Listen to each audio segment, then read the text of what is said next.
Engineers day উপলক্ষে গুরকাবস্তিস্থিত engineers অ্যাসোসিয়েশনের office গৃহে রবিবার এক রক্তদান শিবির অনুষ্ঠিত হয়। রক্তদান শিবিরের আনুষ্ঠানিক উদ্বোধন করেন মুখ্যমন্ত্রী doctor Manik Saha. Public worker department government of Tripura এবং the institute of engineer Tripura শাখার উদ্যোগে 57তম ইঞ্জিনিয়ার দিবস উপলক্ষে রক্তদান শিবির অনুষ্ঠিত হয় গোরখাবস্তিস্থিত ইঞ্জিনিয়ার অ্যাসোসিয়েশন অফিসে।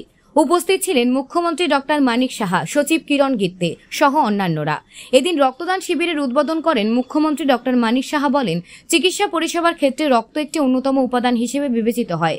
থ্যালাসেমিয়া রোগী, দুর্ঘটনায় পতিত রোগী, প্রসূতি মা সহ অস্ত্রোপচারের সময় সব অংশের রোগীর জন্য রক্তের প্রয়োজন হয়। বিজ্ঞানে আবিষ্কার যতই উন্নত হোক, এখনো পর্যন্ত বিজ্ঞান রক্তের বিকল্প কোনো কিছু আবিষ্কার করতে পারেনি। মানুষের দেহে সঞ্চিত রক্তই রক্তের চাহিদা পূরণ করতে পারে। সেজন্য রক্তদানের সকলকে এগিয়ে আসার আহ্বান জানিয়েছেন মুখ্যমন্ত্রী। ইঞ্জিনিয়ার্স ডে উপলক্ষে ইঞ্জিনিয়াররা এই ধরনের রক্তদান শিবির সংগঠিত করায় তাদেরকে তিনি ধন্যবাদ জানিয়েছেন।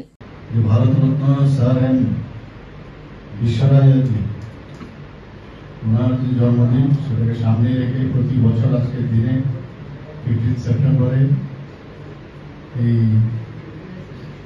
ইঞ্জিনিয়ার্স ডে হিসাবে এখানে পালন করা হয়। আমরা সবাই জানি ইঞ্জিনিয়ার ছাড়া তো কোনো কিছু সম্ভব না।